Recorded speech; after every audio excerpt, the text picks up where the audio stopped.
여기까지 그 차세대 통신 6G에 대한 내용을 다뤘습니다. 다음으로는 이제 메타버스에 대한 관련된 내용이 되겠습니다. 메타버스에 관련된 내용인데요. 보시면은 이제 네 가지 시나리오부터 시작해가지고 특징, 그럼 이제 플랫폼 동향, 어떤 컨텐츠에 관련된 내용인데, 앞서 설명드렸던 그 6G에 대한 어떤 기반이 되는 메타버스의 기반이 되는 기술이 되겠죠. 관련이 있는 어떤 그런 부분들이 있기 때문에 같이 한번 보시면 되겠습니다. 개념은 이제 메타버스의 어떤 메타와 유니버스를 합성한 단어가 이제 메타버스다라고 보시면 될 것 같고, 그 우측에 보시면 이제 가장 많이 보던 어떤 그 시나리오 도시화 부분이 있겠습니다. 크게 네 가지죠. 가상세계, 증강현실, 일상의 어떤 디지털화, 그다음에 실제 세상의 디지털화에 대한 이런 네 가지에 대한 어떤 그 시나리오가 합해져야지만 진정 이제 메타버스에 대한 기술이 실현이 가능하다. 그런 식으로 이해를 하시면 되겠습니다. 그래서 가상세계 옆에서는 이제 그 메타버스 플랫폼으로 많이 불려지는 어떤 그런 제페토라든지 로블록스 그런 부분이 있고, 증강현실을 위한 기술 같은 경우는 이제 HMD, 엑스라든지 홀로렌즈 그런 것들이 있고, 그다음에 기기가 되겠죠. 이런 HMD 기기. 그다음에 일상의 디지털 같은 경우는 어떤 소셜 미디어. 그다음에 실제 세상의 어떤 디지털 미러월드죠. 미러월드 같은 경우 구글어스 등이 있다. 그래서 크게 이제 X축, 내재적 외재적 요소와 Y축, 증강과 시뮬레이션을 구분해서 이렇게 이제 네 개의 가상세계, 미러월드, 증강현실, 라이프 로깅으로 정의가 된다라고 이해하시면 되겠습니다.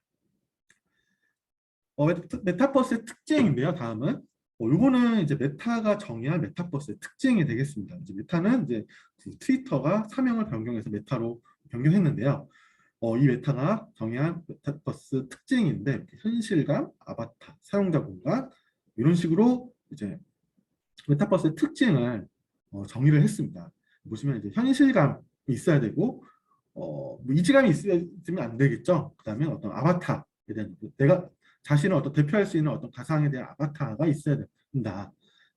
별도의 사용자 공간이 가상 공간이 있어야 되고, 가장 중요한 어떤 상호 운용성에 대한 부분이 있어야겠죠. 그 지연 없는 어떤 양방향 통신이 가능해서 조금 더 체화된 어떤 존재감이 나타나는 수 있는 어떤 그런 기술을 구현한다라고 보시면 될 것 같습니다. 그다음에 이제 가상 상품이죠. 이거는 중요하죠. 이제 이 메타버스 하면 이제 NFT랑 연결되는 어떤 토픽이잖아요. 그런 부분에 있어서 특성을 이해하시면 좋겠습니다. 메타버스 플랫폼 동향입니다. 이게 이제 그 주간기술 동향에서 가장 많이 나오는 부분이 되겠습니다. 로블록스, 제페터, 포크나이트, 마인크래프트, 이런 서비스들이 있는데, 이런 플랫폼 동향에서 한번 정리를 이번에 하시면 좋을 것 같고요. 메타버스에 대한 산업 분야별 적용 사례가 있습니다. 크게 네 가지로 브리핑을 해봤는데요. 제조산업 분야, 시뮬레이션 분야, 유통, 금융, 부동산 분야, 교육, 전시, 소셜 분야 이런 식으로 그룹핑을 해서 어떤 서비스의 적용 사례를 답안으로 작성하셔도 좋을 것 같습니다.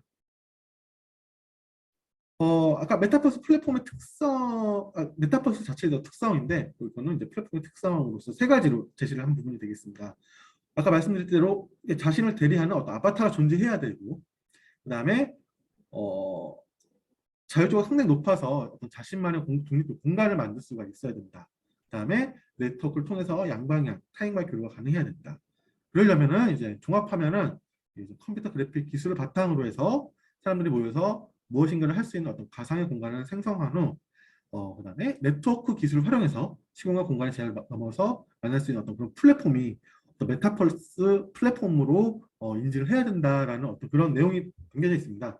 그러면서 동시에 이제 메타버스 위기와 기회라는 내용도 이 주기동에서 나오는 건데요. 이 메타버스가 이제 어떤 이렇게 다양한 기술들, 종합적 기술이 집약되어 있는 어떤 그런 구현체가 있어야지, 집약되어 있어야지만 구현이 가능한 어떤 기술인데, 일부 어떤 가상현실 AI나 VR 기술을 가지고 이제 메타버스다라고 어떤 부풀리는 거죠. 이 기술을 부풀리면서 엄청나게 이제 그 추상화되고 부풀려지는 어떤 메타버스 기술에서 있다가 이제 그 실질적으로 주요 기업들, 메타와 로블록스에서 실제 그 영업 손실이 엄청나게 어, 영업 손실이 나다 보니까 이제 그 메타버스에 대한 어떤 그런 부분이 어떤 위기가 발생됐다라는 부분이 되겠습니다. 사실 그래서 이제 이 같은 하이퍼 사이클을 보면은 AI 기술은 AI VR 기술은 일단 그 판멸 단계에 있다라는 보시면 될 것 같고 유동성 파티는 이 위쪽에 있는 어떤 영업 손실로 인해서 이제 그런 어떤 주식이라든지 어떤 그런 관련된 내용으로 인해서 어떤 메타버스의 위기가 있다라고 좀 이해를 하시면 되겠습니다.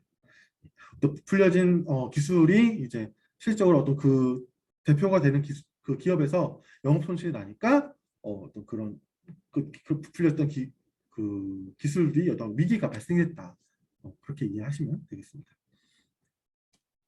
다음으로는 이제 메타버스 공간에서 어떤 손 기반의 어떤 상호작용, 결국 이제 핸드 트래킹 관련된 기술입니다. 이 핸드 트래킹 기술은 일반적으로 왜 필요하냐라는 부분이 되겠죠. 메타버스에서 어떤 신체의 소유감, 어떤 행의 주체감, 존재감 이런 어떤 관련 인지 요인을 그러니까 메타버스 내의 어떤 가상 공간에서 그러니까 현실 세계랑 어떤 이질감 없이 좀 더 자연스럽게 기술을 구현할 수 있는 게 이제 핸드 트래킹 기술이 되고 여기서 이제 어떤 존재감, 체화성, 어떤 상호 응용성을 높일 수 있는 게 이제 핸드 트래킹 기술이다라고 보시면 되겠습니다. 그래서 핸드 트래킹 어떤 처리 과정 부분들을 이렇게 두 가지 도식화로 이렇게 조금 정리를 해봤습니다. 절차는 이제 어떤 순서적으로 이제 이해를 하시면 되겠는데 그 손 장비를 통해서 어떤 그 손에 들어가는 어떤 장비를 통해서 어떤 센서로 수집을 하고 그 다음에 어떤 그런 그 특징들을 추출을 해서 3차원 모델링을 하고 그 다음에 이제 아웃풋을 내는 어떤 그런 부분 형태로 조금 절차를 정리를 해보셔도 좋겠습니다. 다음으로는 이제 그 아까 그 핸드 트래킹에서 쓰는 주요 기술 디바이스가 있어야 될 거 아니에요. 그 부분을 이제 세 가지로 나눠봤습니다. 첫 번째는 손목 착용 형태, 장갑 형태, 뭐 소형 디바이스 형태 이런 게 있다. 이런 세 가지가 있고 이런 유형별로 정리를 하셔도 좋겠습니다. 여기서 나오는 것들이 이제 뭐 BCI 기반, HICI 이것도 그 관련 키워드들도 많이 보셨죠? 이런 것도 같이 정리를 하시면 좋겠습니다. 그래서 이제 그 메타버스를 그럼 구현하는데 구성 기술이 어떤 게 있냐라고 보이는데 우측 아래에 보시면은 가상현실, 뭐 네트워크, 3차원 영상 모델링부터 해서 컴퓨터 비전, 뭐 블록체인, 인공지능, 뭐 하드웨어 다양하게 있는데 이거를 전부 다 답안지에 나열하기에는 굉장히 좀 어려움이 있죠. 그래서 크게 이제 가상현실, 뭐 네트워크 및 고속 컴퓨팅, 그다음에 보안, 뭐 이런 크게 이런 그룹핑을 통해서 이런 이제 엄청난 기술들이 적소에 이제 그룹핑에서 작성이 되면은 조금 더 보기 좋은 답안이 작성될 수 있겠죠. 그래서 이제 강글로는 강글로는 이제 이런 그 관련된 기술을 이렇게 축약해서 작성해 주면 좋을 것 같습니다. 그다음에 이제 그 메타버스랑 이제 가상현실을 구분하는 내용들이 이제 나와 있는데 실적으로 이제 어떤 일부 아까 앞서서 말씀드렸던 위기, 메타버스 위기를 이제 가상현실을 그냥 마치 메타버스처럼 보는 그런 부분들의 이런 부분들이 있다 부풀려진 어떤 그런 내용들이 있었는데 가장 큰 차이점은 어떤 상호작용 부분이다. 상호작용에 대한 어떤 그런 부분이 되겠습니다. 이제 가상 VR 같은 경우는 어떤 1인칭 시점 기반에서 어떤 경험이 주된 게 이제 그런 이제 상호작용이 없는 거죠. 한 방향에서 이제 1인칭 시점에서 이제 경험을 하는 어떤 그런 서비스라면 메타버스는 서로 이제 상호작용을 할 수 있는 어떤 그런 부분이 되겠습니다. 그리고 어떤 일상생활에서 이루어지는 활동 어떤 그런 부분들도 같이 구하시면 좋을 것 같습니다. 그리고 요 그래프도 같이 참고를 해서 정리를 해봤습니다. 뭐 1달러에서 쓸 수 있는 어떤 그런 부분이 되겠죠. 어떤 우상향 그래프를 써서 메타버스 시장 규모를 1달러에 적어주시면 좋겠습니다. 반드시 잊지 말아야 될 거, X축과 Y축이 어떤 건지와 이 전체를 아우르는 어떤 타이틀을 같이 적으셨으면 좋겠습니다. 그다음에 두 번째로는 이제 4달러 도시화에 대한 어떤 메타버스 중심으로 어떤 기술 변화의 흐름 그래서 이런 도식화도 괜찮을 것 같아서 요거를 전부 다 적을 수는 없겠지만 뭐 어떤 흐름을 보일 수 있는 어떤 도식화도 괜찮을 것 같아서 이것도 같이 좀 담아봤습니다. 그래서 결국에는 이제 어떤 메타버스는 사람들이 영위할 수 있는 어떤 제2의 일상을 제공해 준다. 어떤 그런 부분으로 정리를 해주셔도 되겠습니다. 다음은 이제 고성능 병렬 컴퓨팅입니다. 이것도 어떤 메타버스를 실현할 수 있는 어떤 하나의 한 가지 기술이죠. 그 메타버스를 위해서는 어떤 AI 학습이라든지 그리고 그 빠른 전송을 할 수 있는 데이터를 전송할 수 있는 네트워크 기술이 필요한데 그런 부분에 있어서 연산을 할 수 있는 게 병렬 컴퓨팅, HPC죠. HPC 어떤 키워드들이 있는데 내용은 또 일반적인 어떤 결국은 이제 다수의 멀티코어를 갖고 있는 어떤 컴퓨터나 네트워크로 병렬로 연결을 해서 군집화를 시켜가지고 병렬의 어떤 연산을 할 수 있는 어떤 그런 컴퓨팅 요소가 어떤 고성능 병렬 컴퓨팅이다.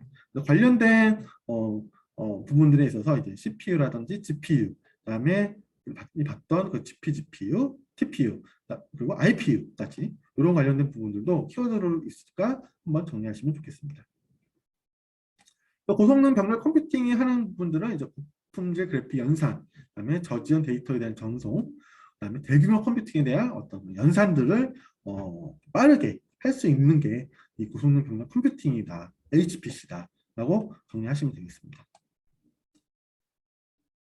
다음은 이제 그 메타버스 개념과 어떤 대중화를 위한 핵심 기술로 이제 그 VR 헤드셋과 AR 클래스, VR 사용자 인터페이스. 아까 이제 핸드 트래킹 기술부터 해가지고 쭉 설명이 되고 있는데요. 지금은 이제 그 헤드셋, HMD죠. HMD 아까 그 가상현실 기술이죠. 증강현실이었나요?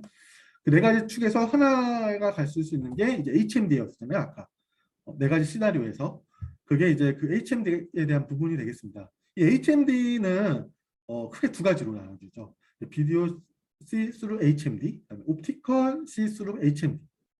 이그 지금 보시는 이제 도시카를 보시면 비디오 시스루 같은 경우는 앞에 이제 모니터가 있어서 현실 세계를 바라볼 수 있는 부분이 되어 있고 옵티컬 시스루 HMD는 막혀져 있는 거죠. 이제 가상 세계 내부에서만 한정된 그런 부분만 볼 수 있다라는 부분들이 있죠. 그래서 어떤 현실 세계의 상호작용과 좀 더 현실감, 내가 존재감을 메타버스 안에서 좀 더 자연스럽게 느낄 수 있는 어떤 그런 기술 요소는 어떤 비디오 시스루 HMD가 좀 더 많이 갖고 있다. 왜냐하면 얘는 현실 세계에 막혀져 있는 이 가상 세계만 볼 수 있는 반면에 얘는 좀 더 추가적 현실 세계를 반영할 수 있는 어떤 정보도 같이 추가적으로 제공받을 수 있기 때문에 얘가 오히려 더 정보량이 많이겠죠. 그에 따라서 어떤 몰입감 정도도 더 크고 그 다음에 비용 관점으로 보더라도 조금 더 비용이 많이 나겠죠. 처리할 어떤 데이터들이 많다라 보면 비용적으로 좀 더 많이 디바이스 내에서 차지하는 비용이 좀 더 많이 커지겠죠. 이 옵티컬 시스루 HMD보다는 그런 관점으로 조금 보셔도 될 것 같습니다. 그다음에 사용자 인터페이스, 당연히 컨트롤러와 이동 장치가 있다. 그래서 이런 손에 잡힐 수 있는 어떤 그 핸드 트래킹에 대한 어떤 그런 것도 어떤 일종인 어떤 컨트롤러가 있고 이동 장치까지 요구되는 어떤 그런 부분에서 조금 더 현실감 있고 상호 응용적인 어떤 그런 부분에 있어서 이런 디바이스들이 있다라고 보시면 될 것 같습니다. 그다음에 컨텐츠입니다. 메타버스 컨텐츠 기술 도입니다.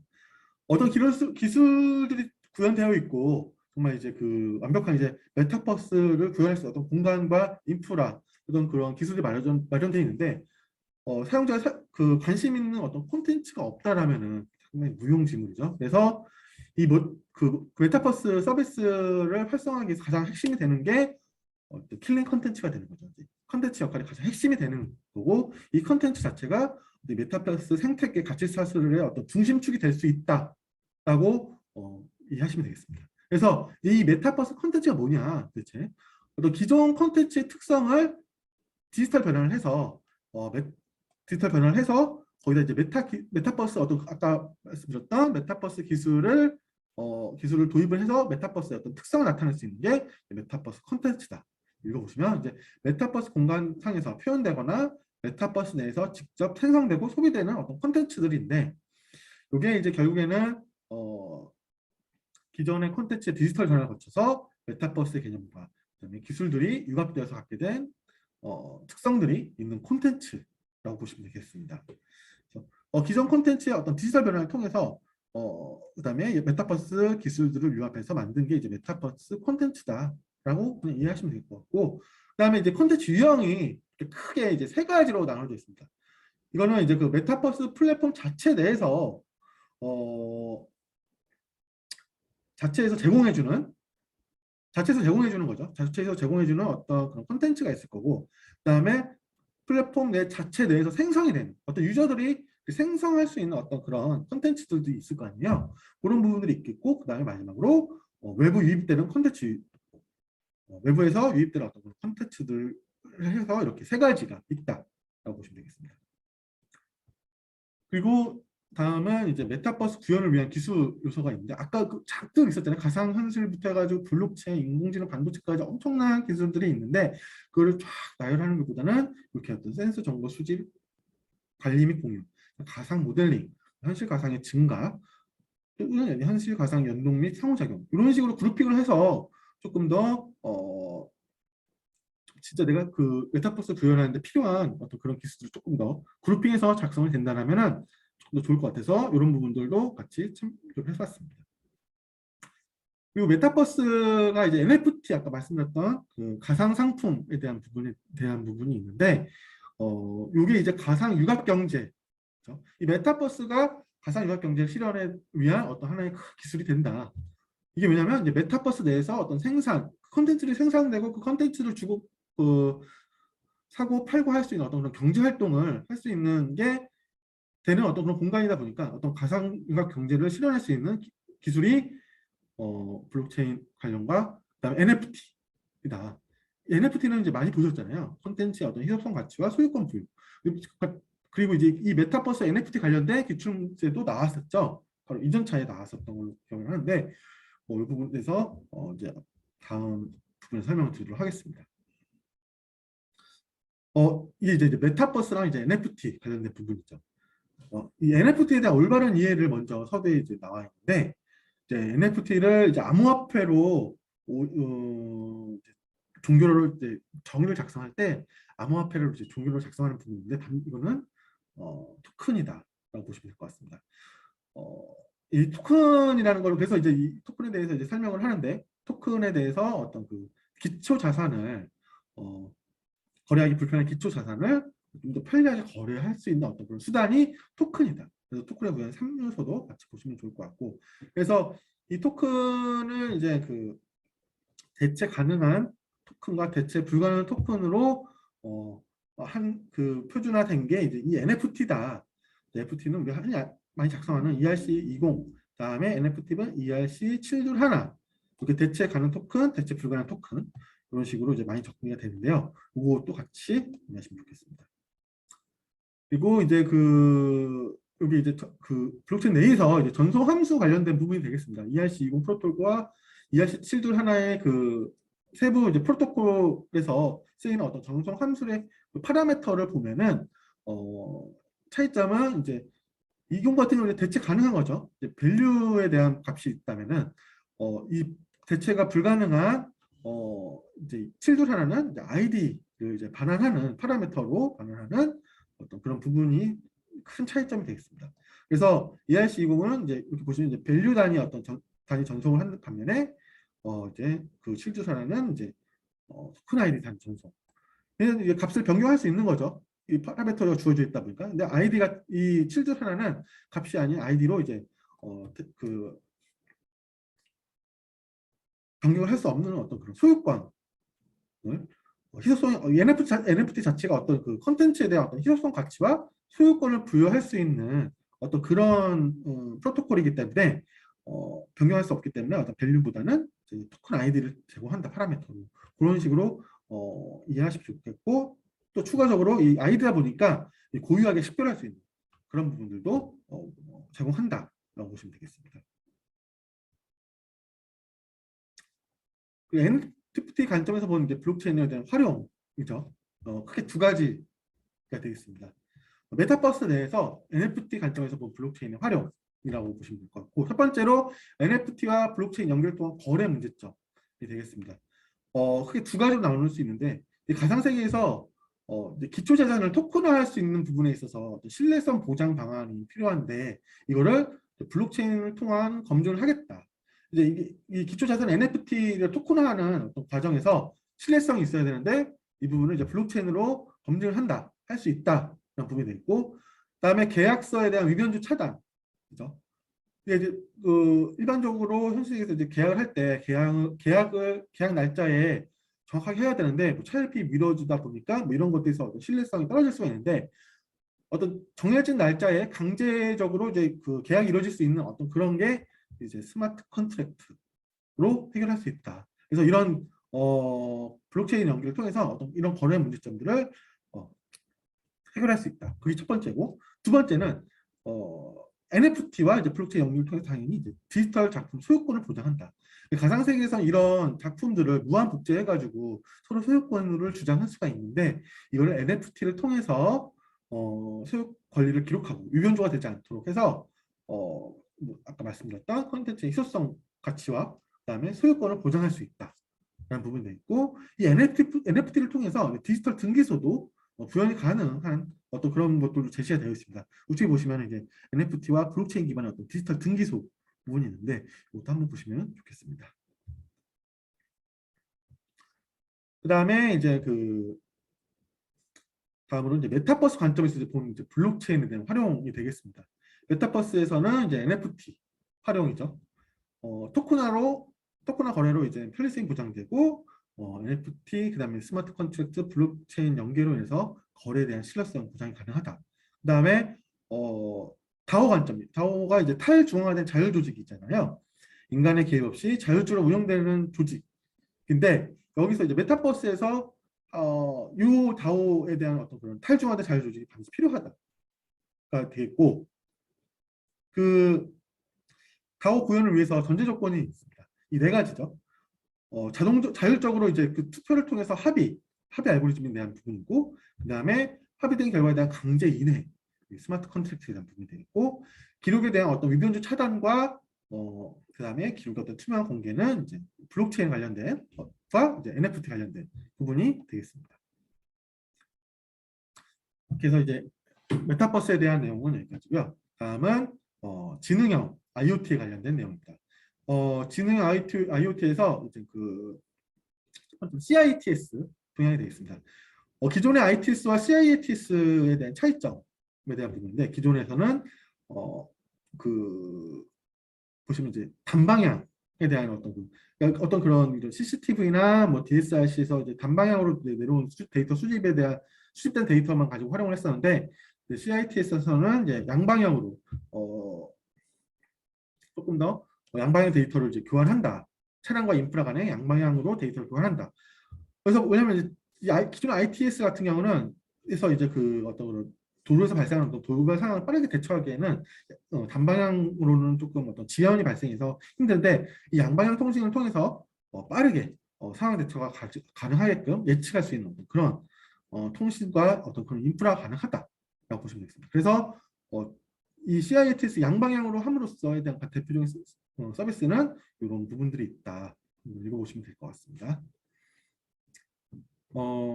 다음으로는 이제 V2X, V2X 통신 아키텍처입니다. 아까 6G, 차세대 통신 6G 설명했을 때 어떤 사이드링크 관련돼서 설명을 드렸잖아요. 그래서 그 부분이 이제 관련된 게 이제 V2V, 단말 간의 통신. 물론 이제 V2I 같은 경우는 이제 이 노병 기지국, RSU가 통신하는 부분인데, V2V 같은 경우 기지국 없이 단말 간끼리 직접적으로 통신하는 V2P도 단말 간의 통신이 가능한 거죠. 이게 이제 사이드 링크인데, 또 이제 V2X 통신 아키텍처가 여기 이제 V2V, V2N, V2I, V2P가 있다. 보시면 되겠습니다. 그리고 이제 CITS 사용된 대표적인 통신 기술이 이렇게 나와 있는데, 크게 이제 DSRC와 V2X가 있죠. DSRC는 흔히 이제 웨이브로 불리는 어떤 그런 통신 기술이 되겠습니다. 웨이브 통신 표준인데 IEEE 802.11p, 그래서 이제 근거리 전용 통신 시스템이죠. 이거는 이제 기지국 기반이고, 이제 CVTX는 이제 LTE와 이제 5G가 되겠습니다. 그래서 이제 서비스 규정이 넓어지고 다만 이제는 이제 신규 투자가 필요한 어떤 그런 부분이 되겠죠. 그래서 미국에서는 이제 그 CVTX를 채택한 반면에 이제 유럽에서는 아직 이 두 가지를 이제 공용해서 쓰고 있다라는 부분이 되겠습니다. 그다음에 이제 CITS 메시지가 있죠. 아까 그 양방향 통신을 할 수 있는데 그 필요한 어떤 메시지가 이렇게 있다. PVD, TIM, RSA, BSA 이렇게 이 메시지 기반으로 양방향 통신을 통해서 빠르게 대처 가능한 어떤 위험 요소를 예측하고 어떤 그런 예측할 수 있는 어떤 메시지를 교환할 수 있는 어떤 그런 프로토콜이라고 보시면 되고 메시지 센스로 보시면 될 것 같습니다. 그다음에 또 한 가지는 이제 그 동적 정보 시스템 LDM이죠. LDM 시스템. 이게 이제 그 많이 보셨던 그 레이어별로 1부터 4까지. 그래서 레이어 1일수록 이제 동적 관련 동적 그 데이터를 이제 초단위 어떤 초단으로 변환되는 어떤 동적 데이터를 표시하는 부분인데 밑으로 내려갈수록 정적 어떤 그런 데이터를 표시하는 부분이 되어 있고 그런 거를 이제 계층별로 나눠서 이렇게 이제 계층별로 나눠서 제공하는 게 이제 동적 정보 시스템이다라고 이해하시면 되겠습니다. 그 다음에 이제 그 고정밀 지도 HDMI죠. 기존에는 어떤 표준 노드 링크 방식으로 지도를 구축한 반면에 최근에는 고정밀 지도로 제공한다. 이 그림을 보시면은 이게 좌측이 이제 표준 노드 링크 방식이고 HDMI 이제 그 좌측에 있는 그림이 되겠습니다. 우측 같은 경우는 이제 어떤 도로 기반으로 이렇게 엑스트라 표시로 이제 지도를 인식을 하는 반면에 HDMI 같은 경우는 더 구체화돼서 차선 기반으로 얘는 도로 기반 반면에 차선 기반으로 좀 더 상세화를 통해서 차선 내에 있는 어떤 정체가 심한 차선과 그다음에 도로 시선물까지 표시가 가능한 게 이제 HDMI 고정밀 지도다. 그래서 기존 지도 방식과 좀 비교해서 정리를 해주시면 좋겠습니다. 고정밀 지도 제작 과정입니다. 크게 네 가지로 이제 계획 수립, MMS, 지도 제작 작업하는데 MMS 같은 경우는 이제 그 모바일 매핑 시스템으로서 이제 위성 항법 자체나 라이다, 우리 많이 보는 라이다, 카메라를 통해 게 이제 이런 그 MMS 장비 달린 어떤 차들을 도로로 달아다니면서 수집하는 거죠. 데이터를 처리해서 그걸 수집해가지고 지도를 제작하는 게 이런 과정이 품질돼 있다. 이것도 같이 보시면 좋겠습니다. 다음은 이제 그 지능 IoT에서 인공지능 사물 인터넷, 그러니까 블록체인 기술.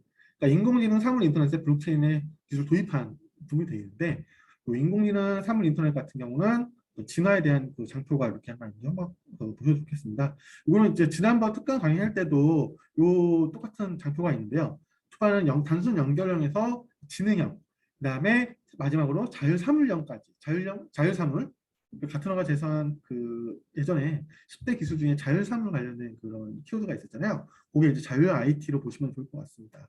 그래서 저는 이제 자율 IoT를 실현을 위한 부분이 되겠다 보시면 될 것 같고, 이게 이제 그 ABIoT라는 키워드가 또 새롭게 나왔습니다. 보시면 각각의 블록체인, IoT, 인공지능에 대한 어떤 취약점들이 있잖아요. 블록체인 같은 경우는 한정된 확장성, 그다음에 높은 컴퓨팅 파워가 문제가 되고, IoT 같은 경우는 대용량, 밀집된 대용량 네트워크로서 구성됨으로써 보안이 취약한 문제. 인공지능 같은 경우는 에너지 효율, 복잡한 연산을 해결할 수 있는 어떤 그런 부분들이 있는데, 블록체인과 IoT 어떤 그런 취약점들을 인공지능과 각각의 그 장점들을 취합해서 해결할 수 있다라는 게 이제 이 ABIoT의 어떤 핵심 내용이 되겠습니다. 그래서 보안 같은 경우는 IoT에 대한 취약한 보안 같은 경우는 AI와 블록체인을 적용해서 해커 침입에 대한 사전 탐지가 가능하고 확장성 문제죠. 블록체인에 대한 어떤 단점이 되겠는데 이거는 이제 AI를 통해서 거리량 증가 예측, 그다음에 처리량 조정으로 유연성을 향상시킨다. 그다음에 에너지 효율성 부분이죠. 에너지 효율성은 이제 블록체인 관련된 부분이 되겠죠. IoT도 마찬가지겠지만 IoT 자체도 이제 그 아까 설명드렸던 리미티드 배터리 그런 것들 있잖아요. 한정된 배터리로 어떤 에너지 효율화가 필요한데 역시 AI를 활용해서 무용비를 최적화시킨다. 그다음에 연산 최적화. 이것도 이제 블록체인의 어떤 그 스마트 계약 처리에 대한 어떤 복잡한 계약 처리 효율화시킬 수 있다. 이런 것들 융합하다 보면은 ABI IoT로 각각의 어떤 단점들을 해결할 수 있다라고 그렇게 이해를 하시면 되겠습니다. 그래서 이제 AIoT의 블록체인 역할을 조금 더 자세하게 이렇게 설명을 한 건데 어떤 이제 블록체인 거래에 대한 어떤 무결성, 불가역성 특징, 탈중앙화를 이용하고 그다음에 중앙 집중화된 상호 인터넷 시스템 구조의 어떤 취약점 보존한다. 아까 그 IoT 같은 경우는 이제 보안 쪽에서 좀 취약한 부분이 있잖아요. 그거는 이제 블록체인으로 이제 그 지능형 IoT죠. 지능형 AIoT에서 블록체인 역할에 대한 부분을 이제 보완을 하겠다라는 부분이 되겠습니다. IoT의 블록체인 사례가 있는데 네, 뭐 IoT에서 제시한 어떤 탱글 분사원자 아키텍처라든지 그다음에 리눅스에 대한 하이퍼레드 프로젝트 이게 이제 블록체인 사례로 이제 쓰고 있는 어떤 그런 걸로 이해하시면 좋을 것 같고요. 사용 예가 나와 있습니다. 전기차 충전 시스템 또는 이제 주차 지불 시스템에서 이제 AV IoT라는 게 쓸 수가 있는 거죠. 자동차와 충전 시스템 간의 어떤 전기 요금 거래가 자동으로 이제 블록체인에서 저장돼 어떤 충전 금액만큼 자동차가 스스로 충전 시스템 결제하는 서비스다. 이런 걸로 이제 이런 시스템을 구현하기 위해서는 이제 AV IoT로 쓸 수가 있다라고 이해하시면 좋겠습니다. 지능형 IoT 마지막 부분입니다. 이제 지능형 스마트 조명이죠.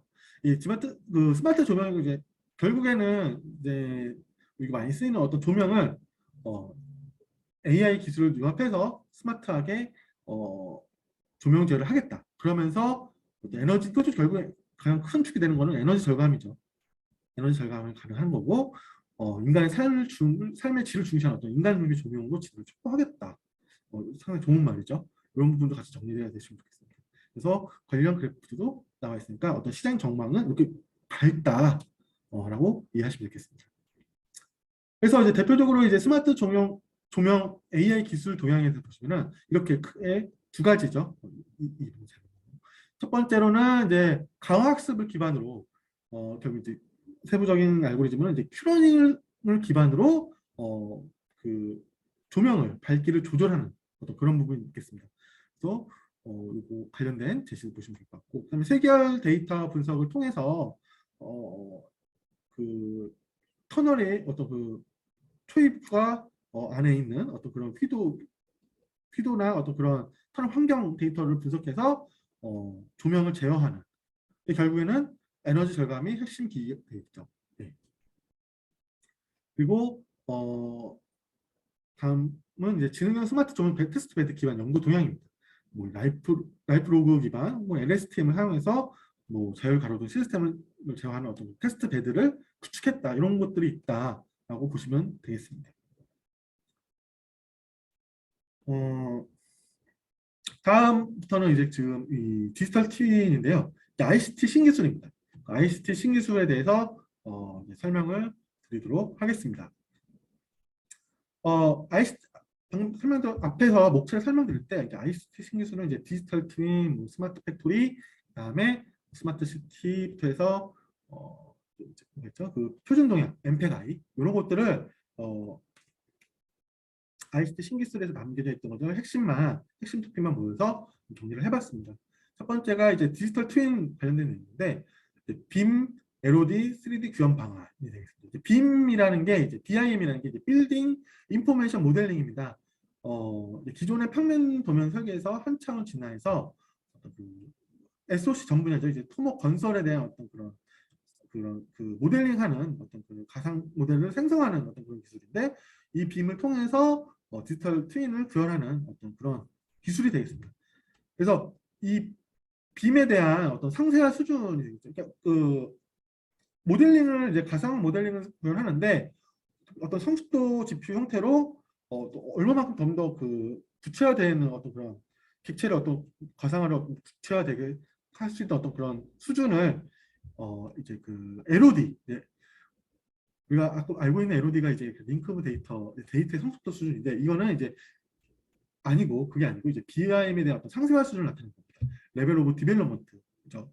이것은 미국에서는 이제 이 LOD로 이제 그 빌딩 인포메이션 모델링을 이런 이제 LOD로 정의한 반면에 영국에서는 좀 더 세분화해서 레벨 오브 디테일, 그다음에 레벨 오브 인포메이션으로 정의를 한다라고 이해하시면 좋겠습니다. 그래서 빌딩 인포메이션 모델링 LOD에 대한 어떤 단계별 정리는 이제 상세되어 있죠. 이제 100부터 500까지 나와 있는데 숫자가 늘어날수록 이게 좀 더 상세화된 거죠. 좀더 상세화되어 있고 보시면 이제 이 기본 설계 단계, 그다음에 또 실사 설계 단계, 그다음에 시공 단계, 유지 단계별로 어떤 그런 성숙도도 같이 표현이 되어 있습니다. 이게 숫자가 커질수록 이제 구체화된 어떤 그런 그냥 모델링을 제공하는 어떤 성숙 단계를 나타내는 것으로 보시면 될 것 같습니다. 그다음에 디지털 트윈에서 이제 3D 모델 역할과 책임이죠. 이게 결국에는 이제 이 주기동에서 얘기하는 게 그게 있습니다. 디지털 트윈이 마치 이제 빌딩 인포메이션 모델링을 하는 게 디지털 트윈을 구현하는 거다라고 오해할 수 있다라는 부분이 되겠습니다.